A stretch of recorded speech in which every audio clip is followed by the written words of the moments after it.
Nós vamos falar agora um pouco sobre algumas profecias do Antigo Testamento se cumprindo no Novo Testamento. Então vamos ver, algumas profecias feitas, claro, a respeito de Jesus Cristo no Antigo Testamento e quando foi cumprida no Novo Testamento. Então vamos lá?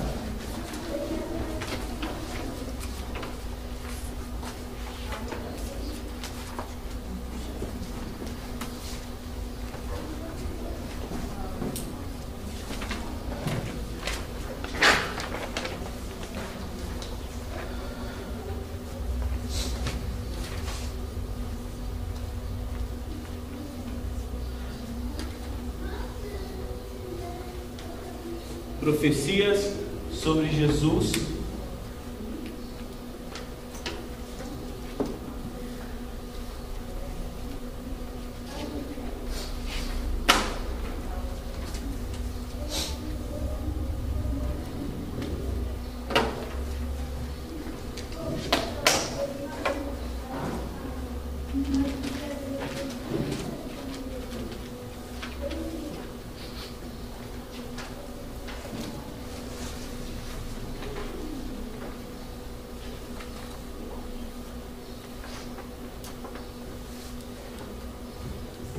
Vamos lá, Gênesis 3:15.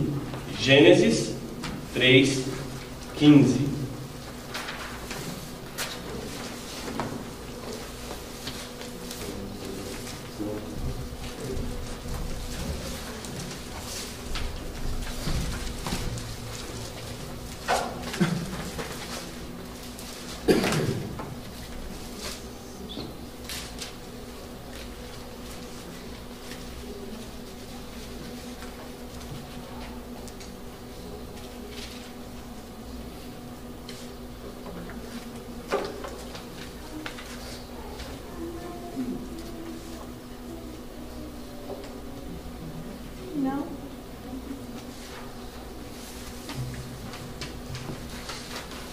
Gênesis 3:15. Quem encontrou, meu irmão? Todos encontraram? Amém. O irmão quiser pode ficar de pé e ler para a gente.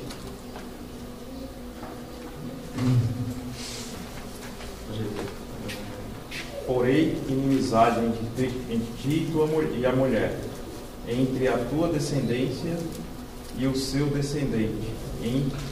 Este te ferirá a cabeça e tu lhe ferirás o calcanhar. Então, porém, inimizade entre ti, e a descendente da mulher, e esse pisará a cabeça da serpente. Agora vamos lá em Lucas 1, de 31 a 35.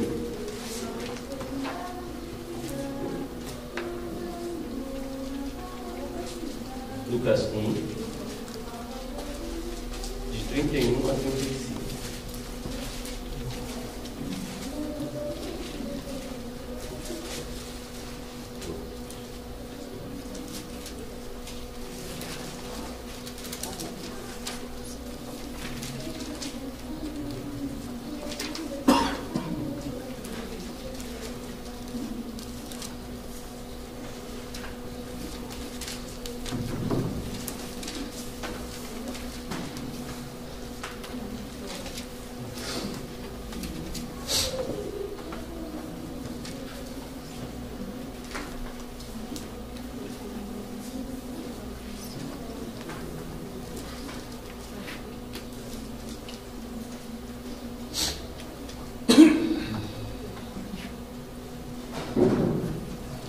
Irmãos, quem encontrou pode ler para a gente aí esse texto.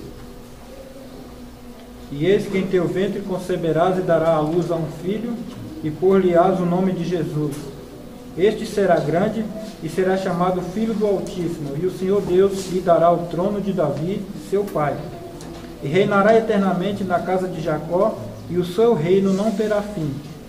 E disse Maria ao anjo: Como se fará isto, visto que não conheço o varão? O rapaz. E respondendo o anjo, disse-lhe: Descerá sobre ti o Espírito Santo, e a virtude do Altíssimo te cobrirá com a tua sombra, pelo que também o santo que de ti há de nascer será chamado Filho de Deus. Então, meus irmãos, aí, no primeiro texto que o Pedro leu para a gente, está falando a primeira profecia a respeito de Jesus Cristo. A profecia onde fala que da descendência da mulher, do seu descendente, né, como diz o texto, o descendente dela, este lhe ferirá a cabeça e você lhe ferirá o calcanhar. Aqui está fazendo uma profecia a respeito, e ali nós vemos o nascimento de Jesus. Aqui em Gênesis nós vemos falando que seria o descendente da mulher. Aqui mulher, estamos falando de mulher no sentido geral, estamos falando de Maria, e falando que o descendente iria pisar a cabeça da serpente. Aqui quando fala de pisar a cabeça da serpente, Satanás, está falando do momento da morte de Jesus Cristo na cruz, né? Quando Jesus morreu na cruz, ele pisou na cabeça da serpente. É como se ele estivesse matando Satanás, como se ele estivesse, né, derrotando Satanás. A serpente que enganou Adão e Eva, né, seria agora, na morte de Jesus Cristo, derrotada por ele, na morte. Então aqui nós vemos aqui a primeira profecia falando que Jesus nasceria de uma mulher. E aqui nós vemos no texto de Lucas se cumprindo, que o anjo chega para mim e fala: você vai dar à luz a um filho e será gerado pelo Espírito Santo. A segunda profecia que nós podemos também destacar, que em uma ordem, nós podemos falar que fala que seria nascido de uma virgem. Isaías 7:14.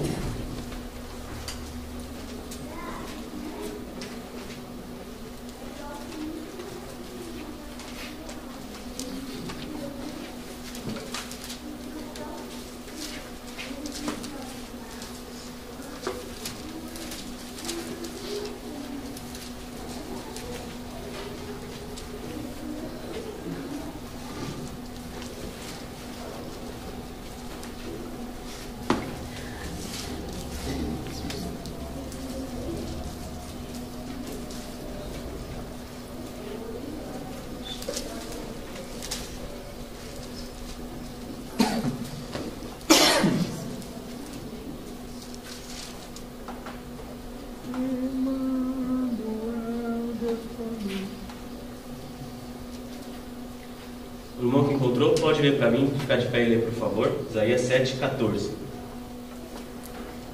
Portanto, o Senhor vos dará um sinal: eis que uma virgem conceberá e dará à luz um filho, que será o seu nome Emanuel.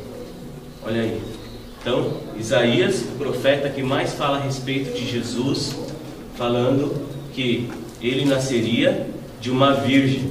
E aí nós temos lá em Mateus 1, de 18 a 25. Mateus 1, de 18 a 25. O cumprimento dessa profecia de que nasceria de uma virgem.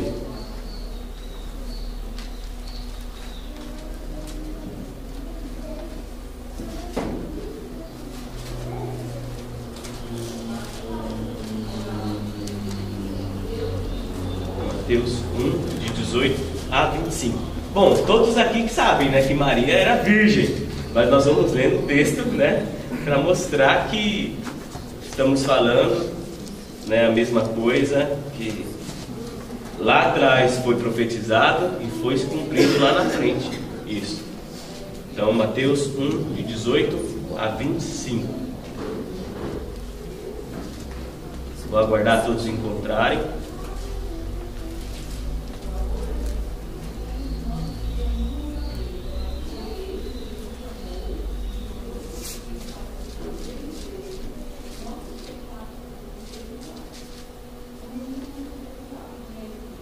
Alguém, por favor, pode ficar de pé e ler para a gente. Mateus 1, de 18 a 25.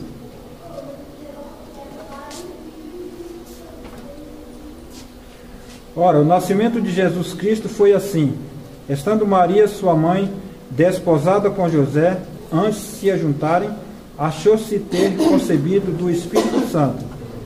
Então José, seu marido, como era justo e não queria infamar, intentou deixá-la secretamente. E projetando ele isto, eis que em sonho lhe apareceu um anjo do Senhor, dizendo: José, filho de Davi, não temas receber a Maria, tua mulher, porque o que nela está gerado é o Espírito Santo, e dará à luz um filho, e chamará do seu nome Jesus, porque ele salvará o seu povo dos seus pecados. Tudo isto aconteceu para que se cumprisse o que foi dito da parte do Senhor, pelo profeta, que diz: Eis que a virgem conceberá e dará à luz um filho, e chamá-lo-ão pelo nome de Emanuel, que traduzido é Deus conosco. Olha aí. Tá bom, Giba, até aí. No finalzinho, o texto que o Nicolas, tinha lido, de Isaías 7,14, se cumpriu. Meus irmãos, Isaías falou isso daqui por volta do ano 742 a.C. 742 a.C. Está se cumprindo aqui essa visita do anjo por volta do ano 4 a.C. 4 ou 5 a.C. Então, meus irmãos, podemos notar aí que a profecia feita há 700 anos atrás estava se cumprindo agora. Essa aqui se cumpre na mesma época, porque nós lemos o texto que o Giba leu também, tem a ver do nascimento de Jesus Cristo. Mas a profecia é de um tempo muito remoto, onde nós não temos ideia. Assim, para mim colocar para os irmãos aqui uma data, eu não saberia mais como eu sei dizer aqui. Então aqui está na época da criação. Na época da criação eu poderia chutar alguma data, mas para não ficar parecendo que o pastor Daniel falou que é isso.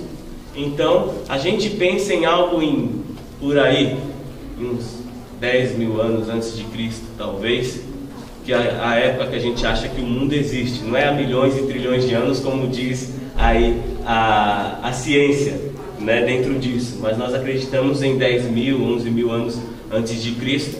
Então seria mais ou menos aí, mas não vou colocar para depois vocês não usar isso contra mim no tribunal. Brincadeira. Vamos lá, meus irmãos. A outra profecia é que Jesus seria da linhagem de Davi. Jesus seria da linhagem de Davi. E no texto aí que o Giba leu, já deu uma clareada nessa parte, quem prestou atenção no comecinho, quando o anjo chega para ele. Mas vamos ler lá, 2 Samuel 7, 12, 13.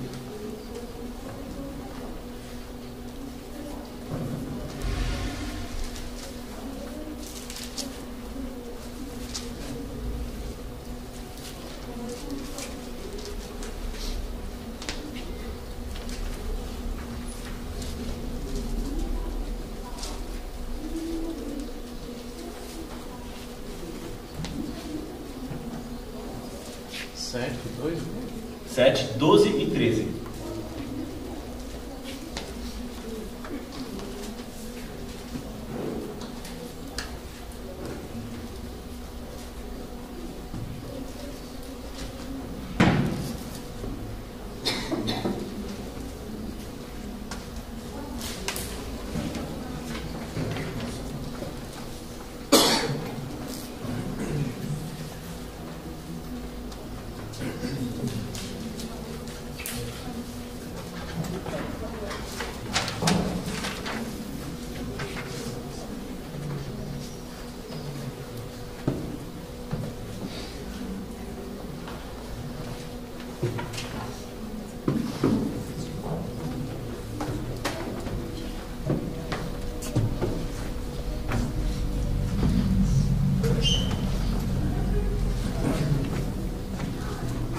Segunda Samuel 7, 12 e 13. Quem encontrou, por favor, pode ler.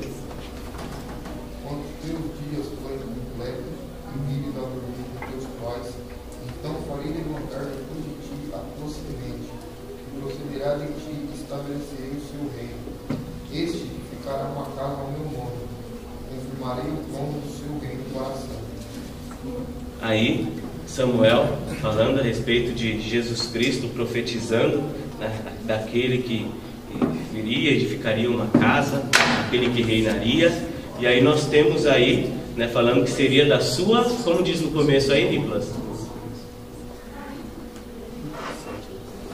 Quando teus dias forem completos e vive da origem de teus pais, então farei levantar depois de ti a tua semente. Depois de ti, farei levantar depois de ti a tua semente. Então toda vez que fala de semente, a gente está falando de descendência. Estamos falando de descendência na Bíblia, como disse lá no primeiro texto, da descendência da mulher, do seu descendente, e aí está falando também da semente, da mulher, do seu descendente, e aí também está falando. E agora nós vemos aqui em Mateus, vamos lá, Lucas 1, 27.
Quem pode ler para mim?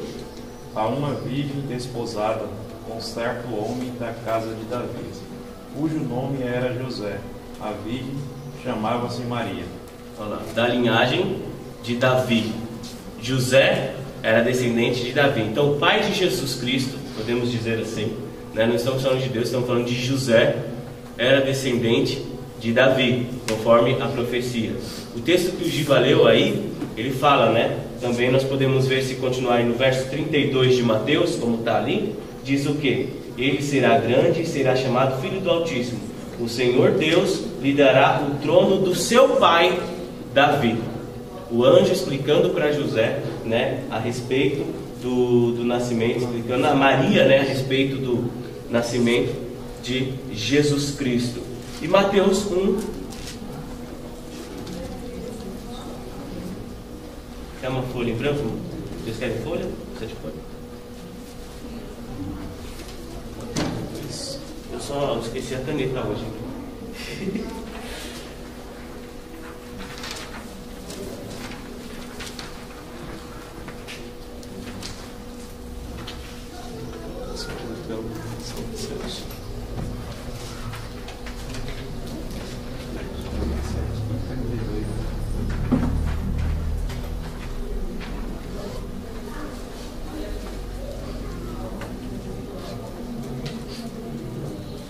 Olha só, se você for ler, aqui está falando a genealogia de Jesus.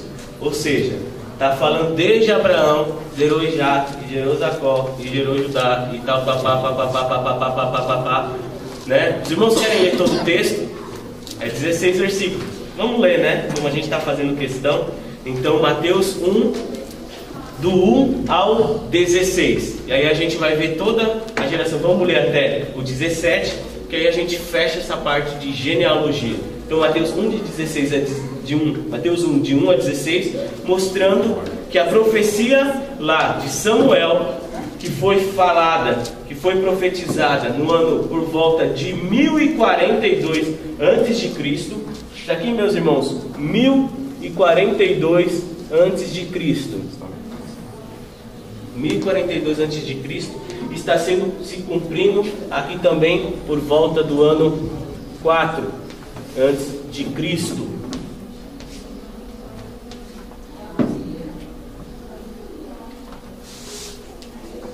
Irmãos, eu vou ler na minha Bíblia, os irmãos acompanham a de vocês. Todos encontraram Mateus 1, do 1 ao 17, nós vamos ler. Registro da genealogia de Jesus Cristo, filho de Davi, filho de Abraão. Abraão gerou Isaque, Isaque gerou Jacó, Jacó gerou Judá e seus irmãos. Judá gerou Pérez e Zerá, cuja mãe foi Tamar. Pérez gerou Esrom, Esrom gerou Arão, Arão gerou Aminadab, Aminadab gerou Naasson, Naasson gerou Salmão, Salmão gerou Boaz, cuja mãe foi Raabe. Boaz gerou Obed, cuja mãe foi Rute. Obed gerou Jessé, e Jessé gerou o rei Davi. Davi gerou Salomão, cuja mãe tinha sido mulher de Urias. Salomão gerou Roboão, Robom gerou Abias, Abias gerou a Asa, Asa gerou Josafá, Josafá gerou Jorão, Jorão gerou Uzias, Uzias gerou Jotão, Jotão gerou Acás, e Acás gerou Ezequias. Ezequias gerou Manassés, Manassés gerou Amon, Amon gerou Josias, e Josias gerou Jeconias e seus irmãos, no tempo do exílio na Babilônia. Depois do exílio na Babilônia, Jeconias gerou Salatiel, Salatiel gerou Zorobabel, Zorobabel gerou Abiúde, Abiúde gerou Eliaquim, Eliaquim gerou Azor, Azor gerou Sadoc, Sadoc gerou Aquim, Aquim gerou Eliúde, Eliúde gerou Eleazar, Eleazar gerou Matã, Matã gerou Jacó, e Jacó gerou José, marido de Maria, do qual nasceu Jesus, que é chamado Cristo. Assim, ao todo houve 14 gerações de Abraão a Davi, 14 de Davi até o exílio na Babilônia e 14 do exílio até Cristo. Então, meus irmãos, a prova de que essa profecia que foi dita em 2 Samuel, de que Jesus Cristo seria da linhagem de Davi, está clara na genealogia, está clara na forma como o anjo apareceu tanto para Maria, quando apareceu para José, para falar que ela ficaria grávida, né, de Jesus Cristo. Então, uma profecia do ano 1042 a.C., se cumprindo 4 anos antes de Cristo. Vamos lá, a profecia de que ele nasceria em Belém, Miqueias 5:2.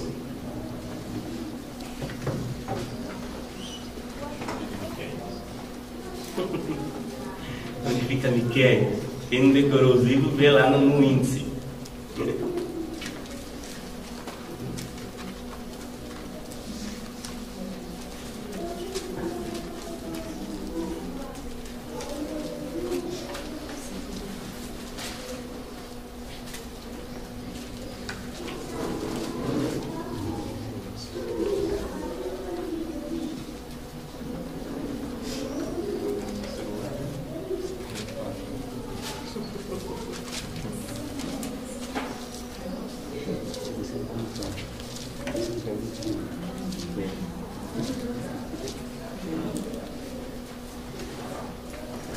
Miqueias 5:12 ou 5:2? É porque tem asterisco aí. Jogo da velha.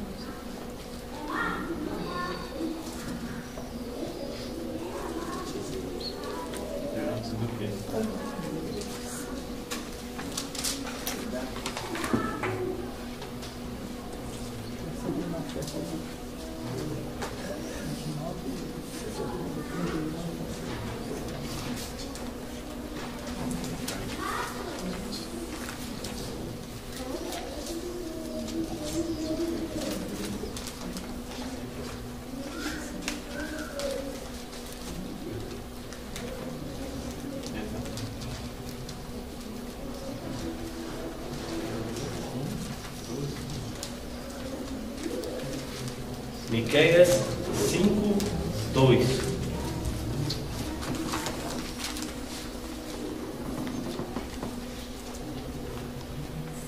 Alguém que encontrou, por favor, pode ler para a gente. Que tu, Belém Efrata, posto que pequeno entre milhares de Judá, de ti me sairá o que será Senhor em Israel, e cujas saídas são desde os tempos antigos, desde os dias da eternidade.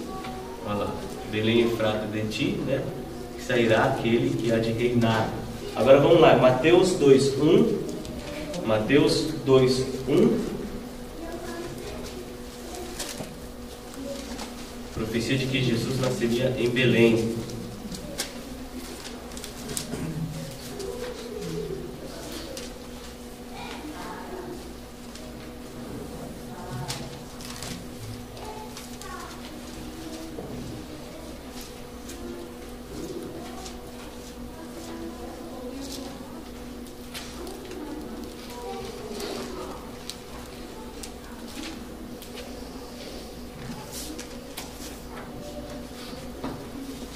Nasceria em Belém. Mateus 2:1. Quem encontrou, por favor, pode ler? tendo nascido Jesus em Belém de Judeia, no tempo do rei Herodes, eis que os magos vieram do Oriente a Jerusalém. Repete. E tendo nascido Jesus em Belém de Judeia. E tendo nascido Jesus em Belém da Judéia. Agora, irmã Irene, lê do 4 até o 8. Do 4 ao 8, isso. 2 mesmo? É, 2 mesmo. E congregados todos os príncipes dos sacerdotes e os escribas do povo, perguntou-lhe onde havia de nascer o Cristo. E eles lhe disseram: em Belém de Judeia, porque assim está escrito pelo profeta: e tu, Belém, terás de Judá, de modo nenhum és a menor entre as capitais de Judá, porque de ti sairá o guia que há de apacentar o meu povo de Israel. Então Herodes, chamando secretamente os magos, inquiriu exatamente deles acerca do tempo em que a estrela lhe aparecerá. E enviando-lhe a Belém, disse: ide e perguntai diligentemente pelo menino, e quando o achardes, participai-me, para que também eu vá e o adore. Olha aí, né? Então, aqui sendo cumprido nesse texto onde Herodes já está desesperado, porque sabe que vai nascer Jesus Cristo, a profecia está se cumprindo, com medo de perder ali o seu reinado, a sua autoridade, o seu governo. Ele pede para que vão ali atrás de Jesus e tentem descobrir. Uma profecia de Miqueias de 710 a.C., sendo cumprido agora, Jesus nascido 5 a.C. 5 não, meus irmãos, 4 também antes de Cristo. Há uma pequena diferença, né? Quando a gente fala assim, nossa, mas Cristo está nascendo 4 anos, 5 anos antes de Cristo, né? Jesus está nascendo antes dele mesmo. Há um erro no calendário, né? E ali começou a estabelecer a data que nós seguimos no nosso calendário de um ano depois de Cristo, né? Depois que teve essa mudança de era, antes de Cristo, depois de Cristo, com 5 anos em média de erro. Então por isso que a gente fala que Jesus Cristo nasceu 5 anos antes de Cristo, 4 anos antes de Cristo. Então não achem assim estranho, mas é porque quando foi estabelecida essa mudança de tempo, né, aí de período, de nós contarmos o tempo, começarmos de novo para hoje, a gente está aí no ano 2015, foi um pouco antes da data exata, podemos dizer assim, do período de que Jesus havia nascido. Então por isso tem essa diferença entre Jesus estar nascendo 5 anos antes de Cristo. Então no ano 0, podemos dizer, no ano 1 da nossa era, depois de Cristo, Jesus já tinha aí por volta de uns 4 anos de idade. Ok? Vamos continuar.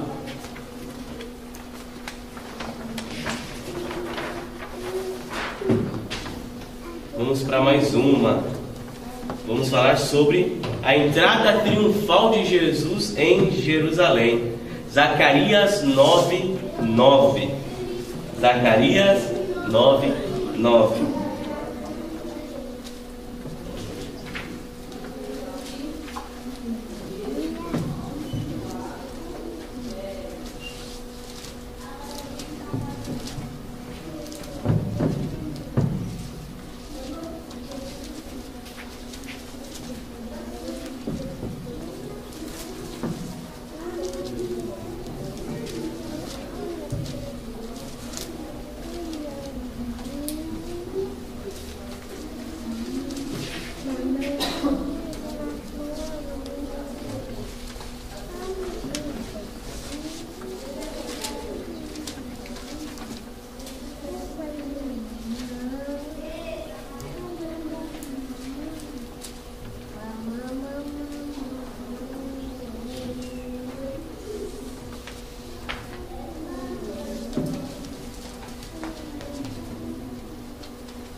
Quem encontrou, por favor, pode ler. Zacarias 9:9. Alegra de luto, ó filha de Sião, exulta, ó filha de Jerusalém. Eis que o teu rei virá a ti, justo e salvador, pobre e montado sobre um jumento, sobre um asninho, filho de jumento. Ah, que legal, né, meus irmãos? Eu vejo alguns textos assim, eu fico imaginando, né, o porquê, talvez, não justificando, né, a atitude dos judeus. Porque Jesus, né, veio para os seus, mas os seus não o receberam, a Bíblia diz. Mas diz que, eis, né, que se alegre, né, ó filha de Sião, exulta, ó filha de Jerusalém, eis que o teu rei virá a ti, justo e salvador. Até aí, rei, justo, salvador, pobre e montado num Não jumento. veio Camaro, não? Um asninho, filho de Tinha Camaro jumenta. naquela época, não tinha Camaro. Apesar dos judeus esperarem pelo Messias, e até hoje estão esperando o Messias, a Bíblia foi clara, os profetas, em deixar claro que Jesus Cristo, como nós vemos nesse texto de Zacarias, viria como pobre, que não seria um rei que viria para ter um reino político, como se esperava, como era o medo do Herodes, o medo dos governadores. Jesus viria e nasceria de uma forma humilde, numa manjedoura, pobre. E aí aqui nós vamos ver, aqui em Mateus 21:11, Jesus entrando em Jerusalém, a entrada triunfal de Jesus em Jerusalém, e vamos ver claramente como Jesus entra. Jesus sempre humilde. Vamos lá, Mateus 2:21, de 1 a 11.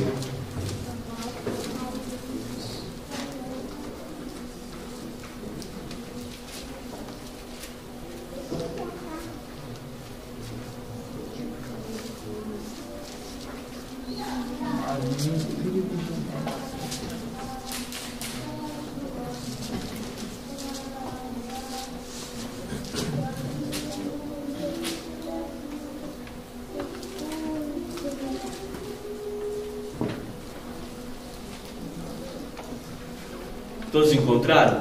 Mateus 21, de 1 a 11. Como são os versículos, eu vou ler aqui. Mateus 21, de 1 a 11. A entrada triunfal.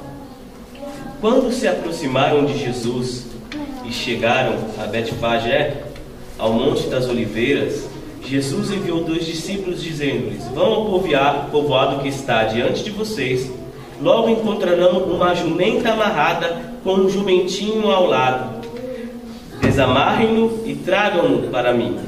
Se alguém lhes perguntar algo, digam-lhe que o Senhor precisa deles e logo os enviará de volta. Isso aconteceu para que se cumprisse o que fora dito pelo profeta.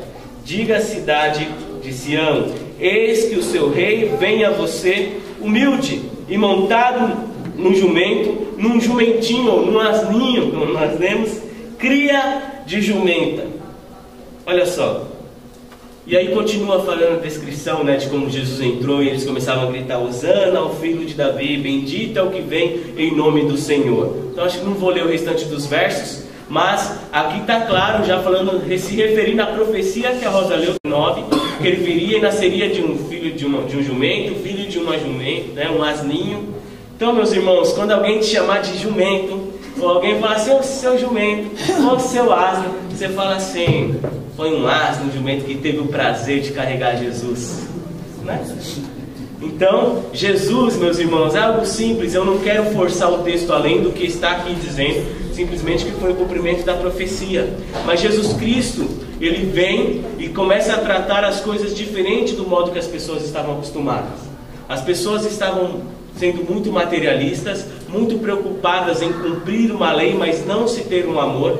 E Jesus Cristo, através de tudo isso, do cumprimento dessas profecias, ele vem mostrando para a gente o perfil do nosso Mestre, de Jesus Cristo, que é uma pessoa humilde, pobre, mas santa.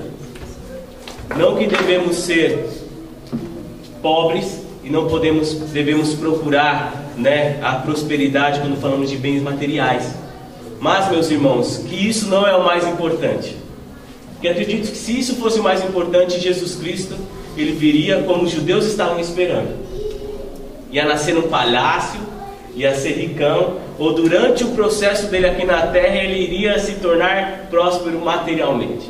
Mas não foi isso que a gente vê. A gente vê que esse não é o foco.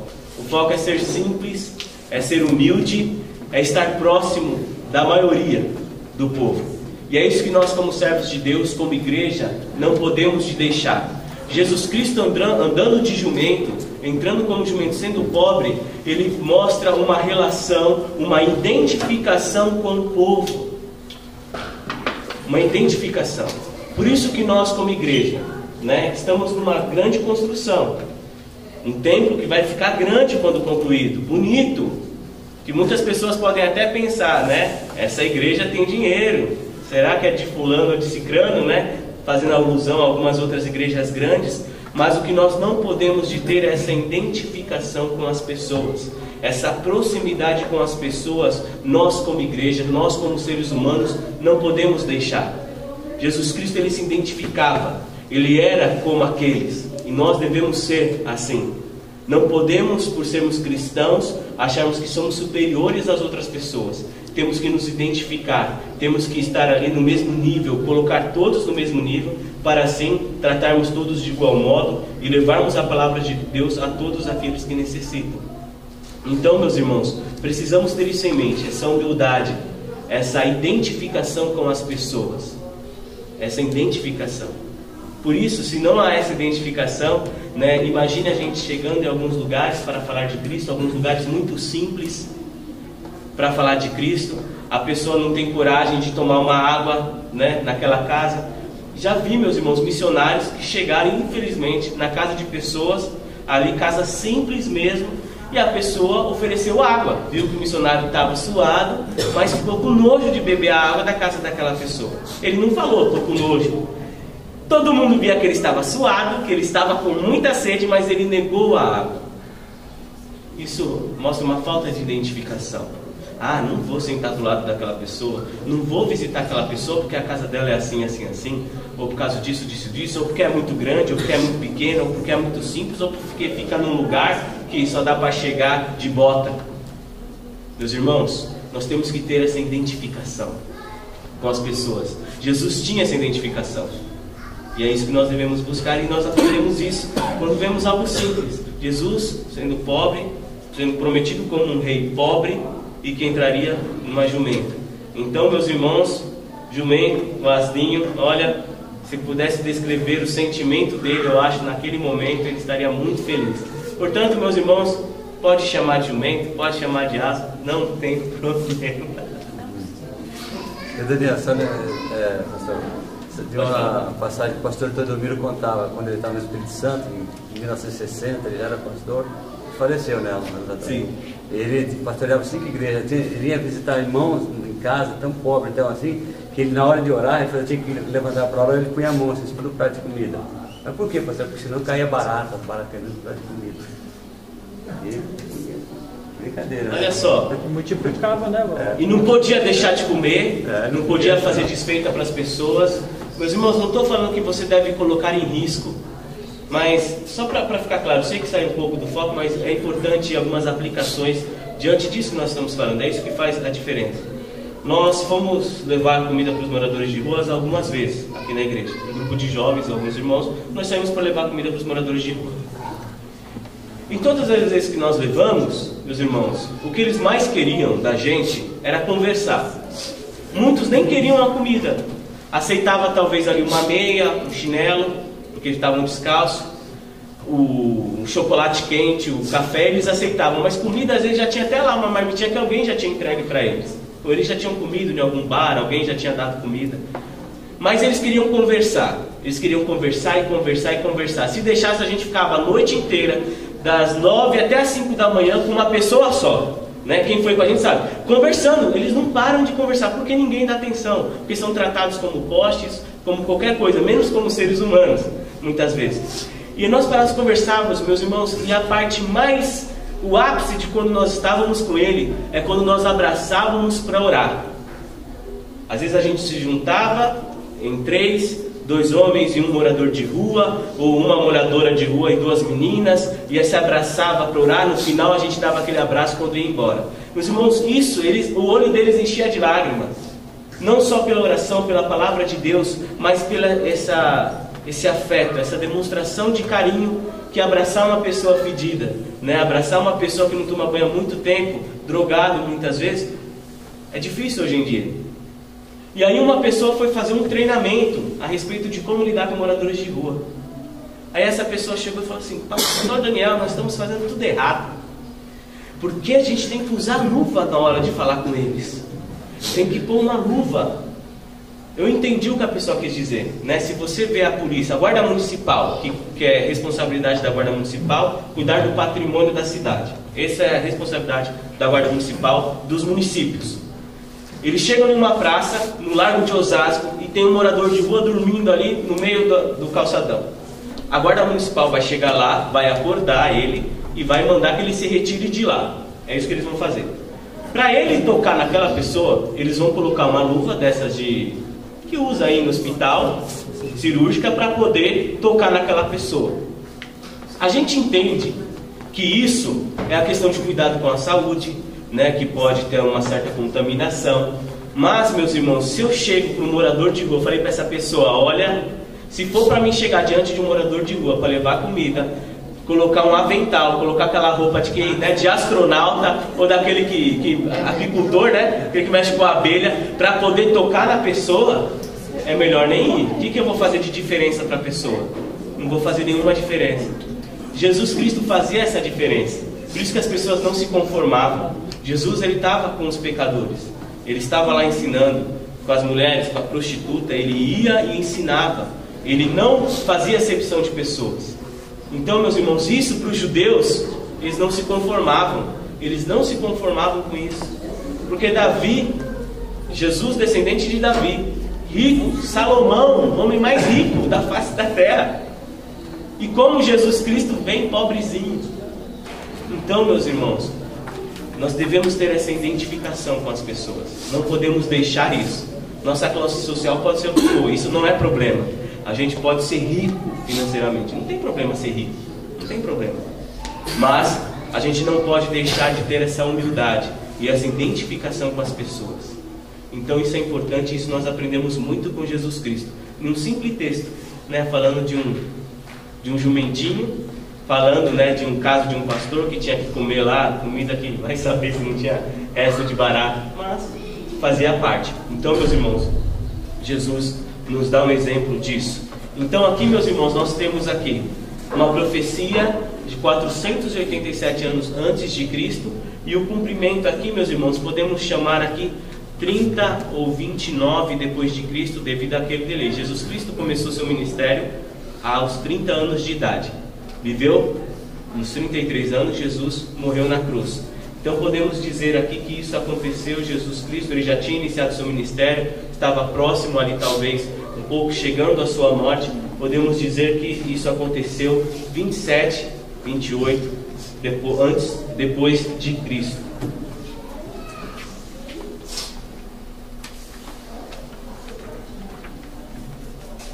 Para os outros que estavam Depois de Cristo, 4 a 5 anos de Cristo, não teve variação cronológica. Vamos dar continuidade. Vamos falar sobre o desprezo que Jesus sofreu dos judeus. Meus irmãos, isso já havia sido profetizado. Para Jesus, sendo Deus, e para os estudiosos da época, Jesus vir desse modo, quem estava preparado sabia que ele viria pobre, que ele seria desprezado. Tudo isso já havia sido profetizado. Vamos lá, Isaías 53, de 1 a 3. É um texto que eu gosto muito de ler durante a ceia. Isaías 53, de 1 a 3. O texto que fala que ele seria desprezado. Isaías 53, de 1 a 3.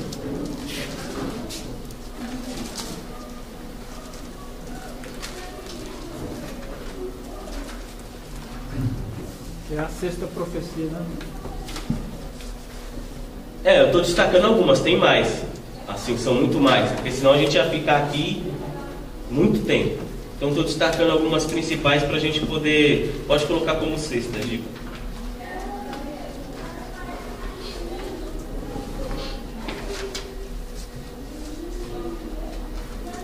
Isaías 53, de 1 a 3.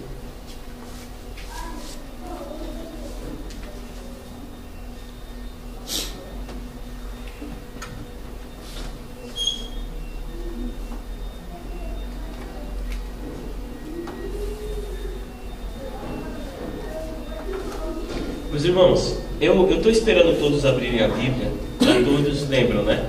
Aqueles que já têm o costume de abrir mais rápido, às vezes não fiquem impacientes. Muitas vezes alguns que têm o costume de abrir mais rápido ficam impacientes. Ah, o pastor fica esperando, fica demorando. Mas aqui o processo nosso é que todos aprendem em conjunto. Então é necessária essa espera, é necessário esse cuidado. Às vezes vai ser um pouco demorado, às vezes vai ser cansativo. Mas o importante é que temos aprendido a palavra de Deus, todos em conjunto, né? Então a ideia é todo mundo saber, né? Quando dá a prova final, todo mundo responder assim, ó,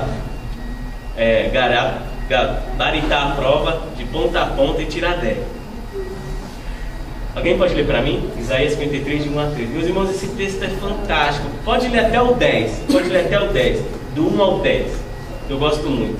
Emocionante. Quem creu em nossa pregação e a quem foi revelado o braço do Senhor, porque foi subindo com renovo perante ele, como a raiz de uma terra seca. Não tinha aparência, nem formosura. Olhamos-lo, mas nenhuma beleza havia que nos agradasse. Era desprezado e o mais rejeitado entre os homens, homem de dores e que sabe o que é padecer. Como que os homens escondem o rosto, era desprezado, e dele não fizemos caso. Certamente, ele tomou sobre si as nossas dores, nossas enfermidades, e levou sobre si. E nós o reputávamos por aflito, ferido de Deus e oprimido. Mas ele foi traspassado pelas nossas transgressões e moído pelas nossas iniquidades. O castigo que nos traz a paz estava sobre ele, pelas suas pisaduras fomos sarados. Todos nós andávamos desgarrados como ovelhas, cada um se desviava pelo caminho. Mas o Senhor fez cair sobre ele a iniquidade de todos nós. Ele foi oprimido e humilhado, mas não abriu a boca. Como cordeiro foi levado ao matadouro, e como ovelha muda perante os seus tosqueadores, ele não abriu a boca. Por juízo, o opressor foi arrebatado, e de sua linhagem, quem dela cogitou? Porquanto foi cortado da terra dos viventes, por causa da transgressão do meu povo, foi ele ferido. Designaram-lhe a sepultura com os perversos, mas com o rico esteve na sua morte, posto que nunca fez justiça, e nem dolo algum se achou em sua boca. Todavia, ao Senhor agradou moê-lo, fazendo-o enfermar. Quando der ele a sua alma como oferta pelo pecado, verá a sua posteridade e prolongará os seus dias, e a vontade do Senhor prosperará nas suas mãos. Olha, meus irmãos, esse texto é maravilhoso, esse texto é lindo. Eu acho que a Bíblia é um dos textos que eu mais gosto. Fala do sacrifício de Jesus, a profecia de Isaías, né, a respeito de que ele seria, né, desprezado. E no comecinho fala um pouco daquilo que a gente falou, né? Ele não tinha qualquer beleza ou majestade que nos atraísse. Não havia em sua aparência, ele não tinha qualquer beleza ou majestade que nos atraísse. Nada havia em sua aparência para que o desejássemos. Olha, esse era Jesus, nosso rei. Foi desprezado pelos seus, pelos judeus. Agora João 1:11.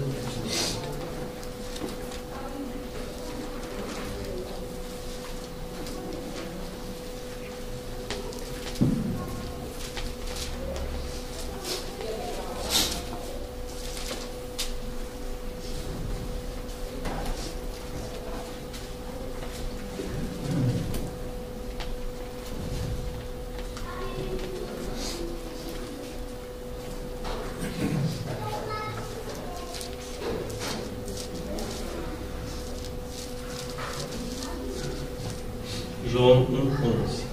Quem encontrou, pode ler para mim. Veio para o que era seu, e os seus não o receberam. Veio para o que era seu, e os seus não o receberam. Aí se fala mais uma vez dos judeus. Jesus sendo judeu, nasceu ali, mas eles não o receberam, cumprindo assim a profecia de Isaías 53.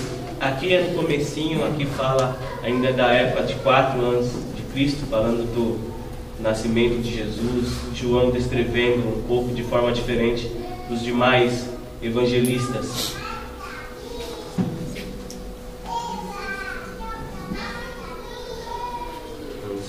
De Cristo.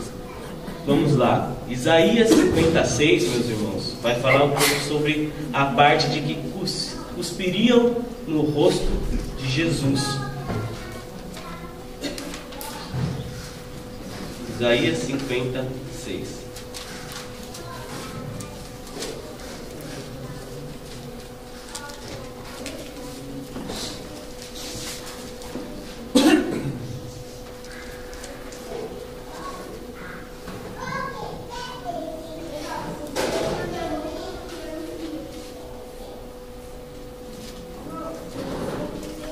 Isaías 56.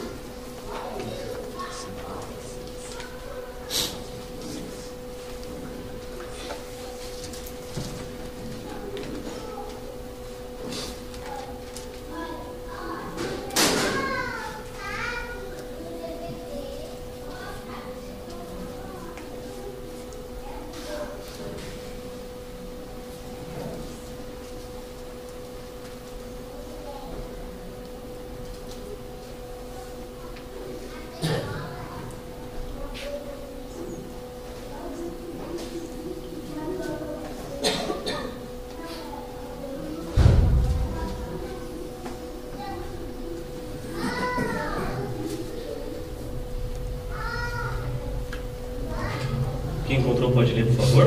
As minhas costas dou aos que me ferem, e as minhas arranhas também. Não esconda a minha face de ser que me cospem. Não afronta a minha face daqueles que me afrontam e me cospem. Agora vamos lá em Mateus 26, 67.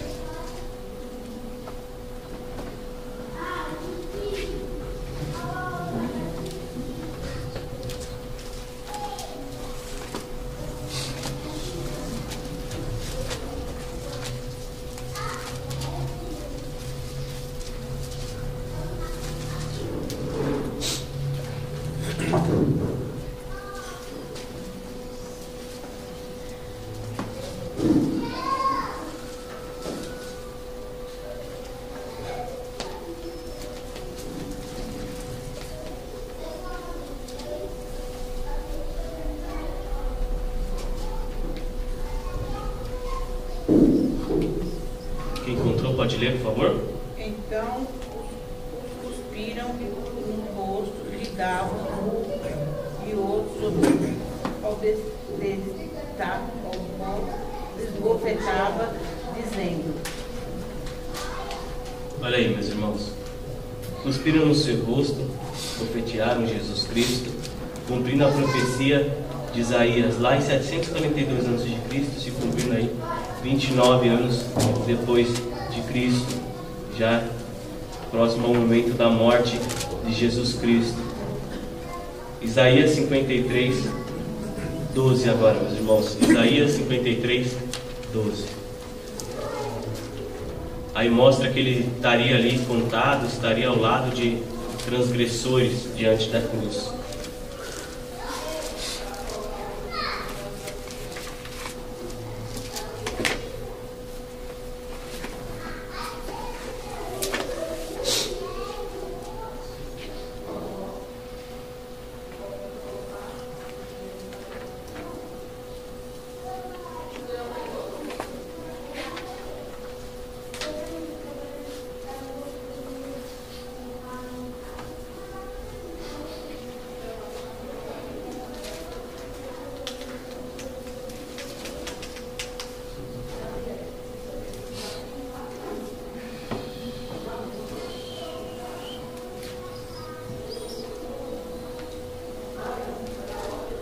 Irmãos, quem encontrou, por favor?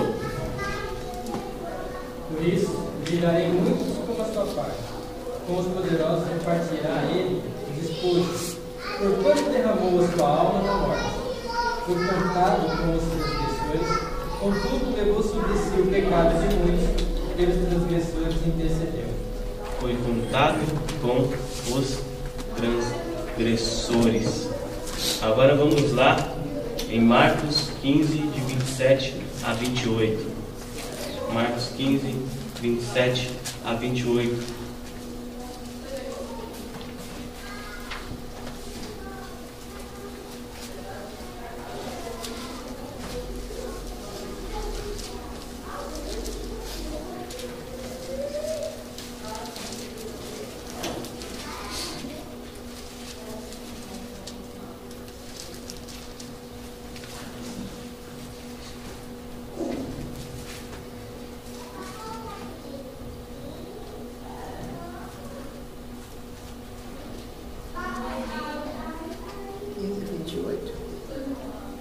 Marcos 15, 27 e 28.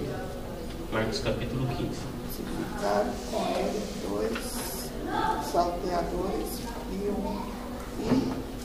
um à sua direita e a outra à esquerda. E cumpriu-se a escritura que diz que com os malfeitores foi cortado. Olha aí.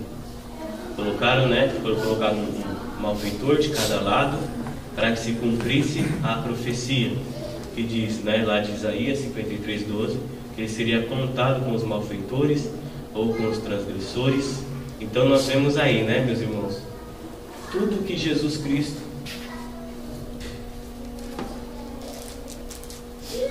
aqui é a mesma época, estamos falando do momento da morte de Jesus. Como diz o profeta Isaías, ele é o que mais fala a respeito de Jesus Cristo, do sacrifício de Jesus. E nós vemos aí, meus irmãos, tudo que Jesus passou por nós, por amor a cada um de nós.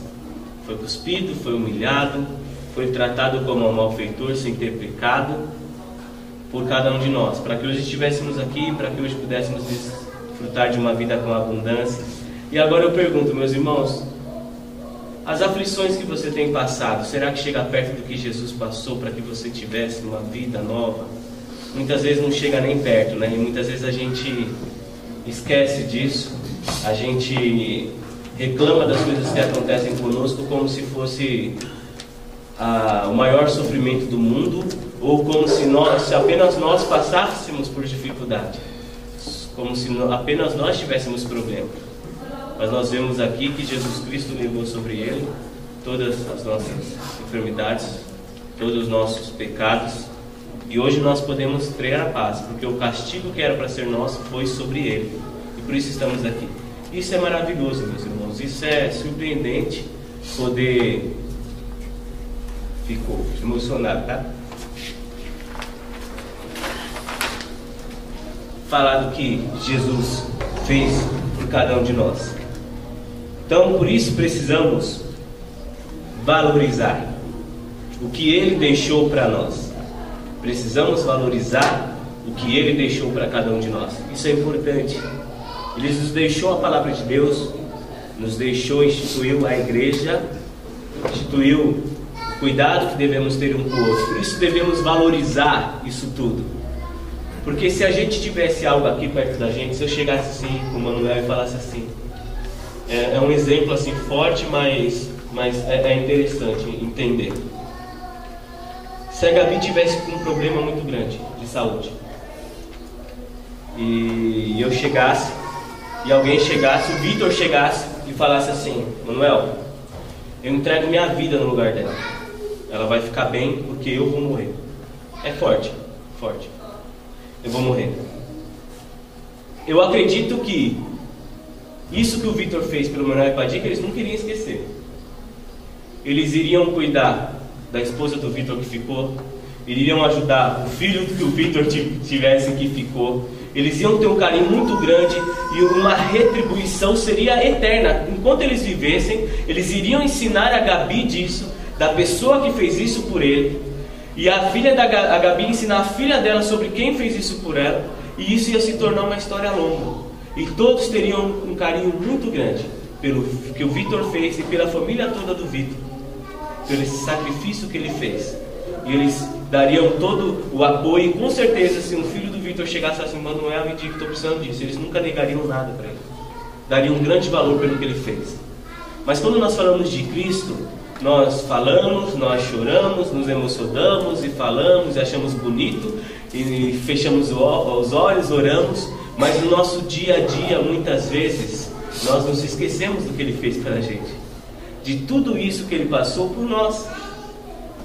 Então, meus irmãos, nós devemos olhar para o sacrifício de Jesus e para o que Jesus fez por nós, para que estivéssemos aqui hoje, meus irmãos, todos os dias. Isso deve ser constante em nossa mente. Isso faz com que a gente se lembre constantemente disso. Quando isso não sai do nosso coração, isso faz com que eu tenha uma vida diferente, como eu tenho a vida como a que Jesus fez. Porque se eu estou pensando em Jesus constantemente, eu vou viver como Ele fez. Vai me constranger quando eu pensar em fazer alguma coisa que desagrada a Deus. Eu vou ser constrangido pelo sentimento que eu tenho por Jesus Cristo, pelo amor que eu tenho a Deus. E aí eu vou me dedicar às coisas que Ele deixou para nós. A palavra de Deus, a igreja, aquilo que Ele estabeleceu que era certo ou não, eu vou cumprir. Então, meus irmãos, esse sentimento é importante. A gente não está estudando teologia só para todo mundo virar teólogo, ou para a gente sair daqui falando, eu sei isso, eu sei aquilo, eu sei tal profecia, eu sei tal profecia. Mas é para a gente sair, meus irmãos, fazendo assim que isso faça diferença no seu coração. Quando você pensar na profecia de Jesus e falar, antes de falar, olha, eu sei isso, eu sei que lá estava falando que ele seria cuspido, que ele seria tratado como pecado, como um transgressor, e aqui está se cumprindo em Mateus tal, é falar assim, olha, falar do que Jesus fez por mim não tem preço. Isso, meus irmãos, só nós que temos o Espírito Santo, que fomos convencidos por Ele do pecado, da justiça e do juízo, é que sentimos. Por isso, eu compartilho assim com vocês. Mas não adianta eu chegar e compartilhar desse jeito, falando de como é maravilhoso o que Jesus fez, com alguém que não tem o Espírito Santo. A pessoa não sente, não vai ter esse sentimento. A pessoa não vai chorar. A pessoa não vai. Só no momento que o Espírito Santo vai começar a convencer ela. Aí a pessoa se emociona, a pessoa começa a se quebrantar com esse tipo de atitude. Mas enquanto não é isso, é um choro, é uma emoção, como qualquer pessoa, acontece um desastre em algum lugar, ou acontece uma tragédia com alguém. O sentimento é o mesmo. Mas o sentimento de Jesus, que foi em nosso lugar, só quem é convencido pelo Espírito Santo. Então, meus irmãos, que isso sempre esteja no coração da gente, que isso nunca venha a sair do nosso coração. Que todos os dias possamos nos lembrar do sacrifício que Jesus fez por nós, porque isso faz toda a diferença na nossa vida. Se você todo dia pensasse o tempo todo pelo sacrifício que Jesus fez, e se fosse aquele caso, tenho certeza que o Manuel e a Dica não iam dormir um dia sem lembrar do que o Vitor fez por eles. E a gente dorme vários dias sem agradecer e sem falar com Deus pelo sacrifício que Ele fez por cada um de nós. Então nós devemos, meus irmãos, trazer essas coisas para perto e buscar que isso seja uma verdade na nossa vida. Como que isso é feito? Buscando sempre, lutando contra a sua própria vontade, se esforçando todo dia. E isso se torna algo natural, e isso se torna algo arraigado no seu coração. E aí você não consegue ficar sem. Você não consegue ficar sem. Quando você gosta de alguém, quando você ama, é igual filho. É igual filho. A Vanessa foi para o Piauí e a Júlia ficou aqui. Ela sabia que estava sendo bem cuidada, mas ela não conseguia deixar de pensar na Júlia. Eu não conseguia deixar de pensar na Vanessa todos os dias. E se nós colocamos que Deus é muito maior do que nosso pai, do que nossa mãe, do que qualquer um parente, do que teu esposo, do que nossos filhos, por que eu não consigo ter esse mesmo sentimento por Deus? É falta de intimidade. Porque eu sinto falta de quem eu tenho intimidade. Então, se eu não tenho comunhão com Deus, eu não sinto falta de ter um momento de comunhão com Deus. Eu não sinto falta, hoje eu não orei, hoje eu não li a Bíblia. Então, meus irmãos, isso tem a ver com vivência. Vida cristã, salvação, é no dia a dia. Então, coloque isso como um propósito. É mais importante do que tudo isso que eu estou ensinando. É muito mais importante você ter esse sentimento diário de ter Jesus, de Jesus Cristo morrer e dar esse valor às coisas de Deus, do que você saber tudo isso de cor e salteado que eu estou falando. É muito mais importante. É muito mais importante. Então que a gente busque isso sempre. Vamos continuar. Isaías 53, 9. Não está vendo, né? Isaías 53 é esse texto maravilhoso, por isso que eu sempre falo. Isaías 53, 9.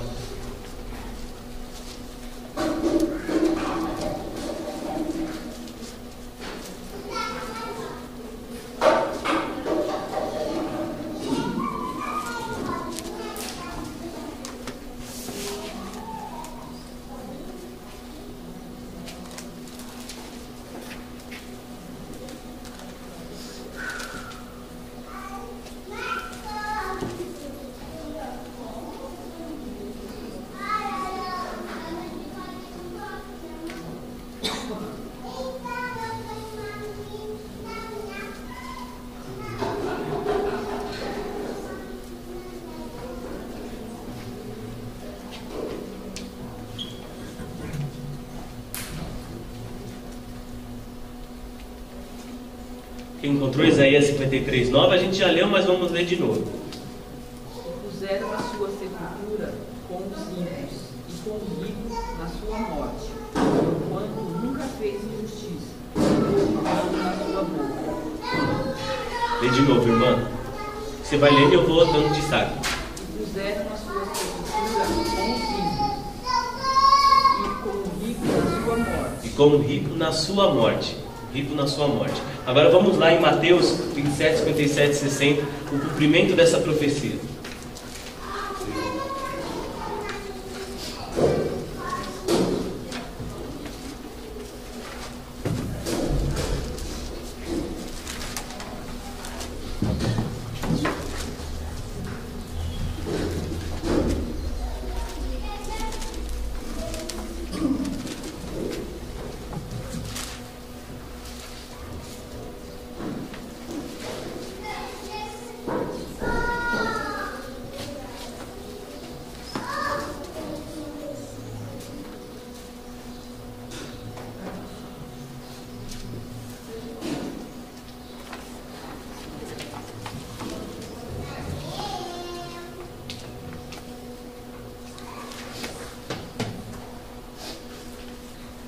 Quem pode ler?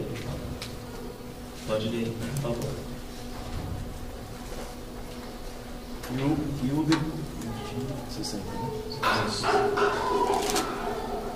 E o depositou no seu túmulo novo, e fizera abrir na rocha, e rolando uma grande pedra para a entrada do sepulcro, e se retirou. Pedro, eu vou achar aqui para a gente começar a ler alguns versos um pouco antes.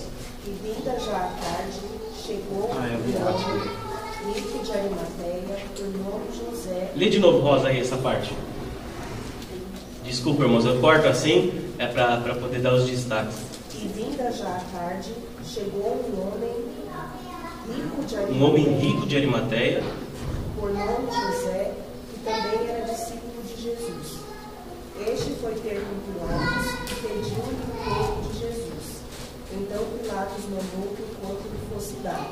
E José, tomando o corpo, envolveu-o num fino e limpo lençol, e o pôs no seu sepulcro novo, que havia aberto em rocha, e rodando uma grande pedra para a porta do sepulcro, foi-se.